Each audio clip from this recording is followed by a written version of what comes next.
ಚಂಡೀಗಢ ಭಾರತದ ಪಂಜಾಬ್ ಮತ್ತು ಹರಿಯಾಣ ರಾಜ್ಯಗಳ ಸಂಯುಕ್ತ ರಾಜಧಾನಿಯಾಗಿದೆ. ದೇಶದ ಮೊದಲ ಯೋಜಿತ ನಗರವಾಗಿದ್ದು, ಈ ನಗರವು ನಿಸರ್ಗದ ಸೌಂದರ್ಯ ಮತ್ತು ಆಧುನಿಕತೆಯ ಸಮತೋಲನವನ್ನು ಹೊಂದಿದೆ. ಇಲ್ಲಿನ ಪ್ರಮುಖ ಆಕರ್ಷಣೆಗಳು: ರಾಕ್ ಗಾರ್ಡನ್ ಅನ್ನ ನೆಕ್ ಚಾಂಡ್ ಎಂಬ ಇಂಜಿನಿಯರ್ ವಿನ್ಯಾಸಗೊಳಿಸಿದ್ದು, ಇದು ಮರಳು, ಕಲ್ಲು ಮತ್ತು ತ್ಯಾಜ್ಯ ವಸ್ತುಗಳಿಂದ ಕಲಾತ್ಮಕ ತೋಟವನ್ನಾಗಿ ರೂಪಾಂತರಗೊಂಡಿದೆ.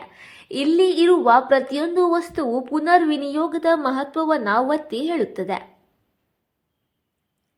ಸುಕನಾ ಸರೋವರ: ಈ ಸರೋವರವು 3 ಕಿಲೋಮೀಟರ್ ವ್ಯಾಪ್ತಿಯ ಬೃಹತ್ ಜಲಾಶಯವಾಗಿದ್ದು, ಪ್ರವಾಸಿಗರಿಗೆ ಬೋಟಿಂಗ್, ಜಾಗಿಂಗ್ ಮತ್ತು ನೈಸರ್ಗಿಕ ಸೌಂದರ್ಯವನ್ನು ಅನುಭವಿಸಲು ಪ್ರೀತಿಯ ತಾಣವಾಗಿದೆ. ಸುಕನಾ ಸರೋವರದಲ್ಲಿ ಸೂರ್ಯಾಸ್ತದ ದೃಶ್ಯವು ಅತ್ಯಂತ ಆಕರ್ಷಕವಾಗಿದೆ. ರೋಸ್ ಗಾರ್ಡನ್ ಏಷ್ಯಾದಲ್ಲಿ ಅತಿದೊಡ್ಡ ಗಾರ್ಡನ್ ಆಗಿದ್ದು, 1600ಕ್ಕೂ ಹೆಚ್ಚಿನ ಪ್ರಕಾರದ ಗುಲಾಬಿ ಸಸ್ಯಗಳನ್ನು ಹೊಂದಿದೆ. ಈ ತೋಟವು ಫೆಬ್ರವರಿಯಲ್ಲಿ ನಡೆಯುವ ವಾರ್ಷಿಕ ಗುಲಾಬಿ ಹಬ್ಬಕ್ಕಾಗಿ ಪ್ರಸಿದ್ಧಿಯನ್ನ ಪಡೆದಿದೆ. ಇನ್ನು ಚಂಡೀಗಢನ ಮ್ಯೂಸಿಯಂ ಮತ್ತು ಕಲಾ ಗ್ಯಾಲರಿ.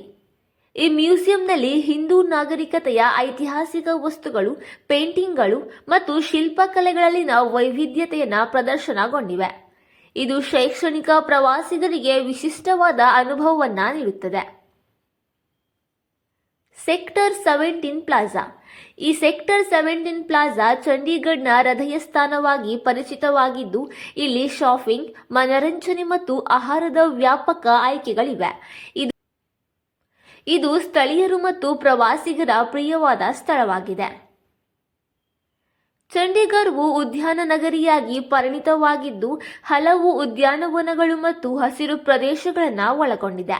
ಇಲ್ಲಿನ ನೀಲಗಿರಿ ಪರ್ವತ ಶ್ರೇಣಿಯ ದೂರದೃಶ್ಯಗಳು ಮತ್ತು ತಾಜಾ ವಾತಾವರಣವು ಪ್ರಕೃತಿ ಪ್ರಿಯರಿಗೆ ಸಂತೋಷವನ್ನು ನೀಡುತ್ತದೆ. ಪ್ರವಾಸದ ಸೌಲಭ್ಯಗಳು: ವಿಮಾನ ಸಂಪರ್ಕ. ಇಲ್ಲಿನ ಅಂತಾರಾಷ್ಟ್ರೀಯ ವಿಮಾನ ನಿಲ್ದಾಣವು ಭಾರತದ ಮತ್ತು ಇತರ ಪ್ರಮುಖ ದೇಶಗಳ ನಗರಗಳಿಗೆ ಸುಲಭ ಸಂಪರ್ಕವನ್ನು ಒದಗಿಸುತ್ತದೆ. ಇನ್ನು ರೈಲು ಸಂಪರ್ಕ. ಚಂಡೀಗಢನ ರೈಲು ನಿಲ್ದಾಣವು ಪ್ರಮುಖ ರೈಲು ಮಾರ್ಗಗಳ ಜೊತೆ ಸಂಪರ್ಕ ಕೂಡ ಹೊಂದಿದೆ. ಇನ್ನು ರಸ್ತೆ ಸಂಪರ್ಕ. ಚೆನ್ನಾಗಿ ಸಂಚಾಲಿತ ಬಸ್ ಮತ್ತು ಟ್ಯಾಕ್ಸಿ ಸೇವೆಗಳು ಪ್ರಯಾಣವನ್ನು ಸುಗಮಗೊಳಿಸುತ್ತವೆ. ಚಂಡೀಗಢವು ತನ್ನ ನೈಸರ್ಗಿಕ ಶೋಭೆ, ಶಿಸ್ತಿನ ವಿನ್ಯಾಸ ಮತ್ತು ಆಧುನಿಕ ಮೂಲ ಸೌಕರ್ಯಗಳಿಂದ ಪ್ರಖ್ಯಾತವಾಗಿದ್ದು, ಇದು ತಲುಪಬೇಕಾದ ಪ್ರವಾಸಿ ತಾಣವಾಗಿದೆ. ಇಲ್ಲಿ ನೆಮ್ಮದಿ, ಆಕರ್ಷಣೆ ಮತ್ತು ಸಂಸ್ಕೃತಿಯ ಅವಿಸ್ಮರಣೀಯ ಅನುಭವವನ್ನು ಪಡೆಯಲು ಅನೇಕ ಅವಕಾಶಗಳು ಇಲ್ಲಿವೆ.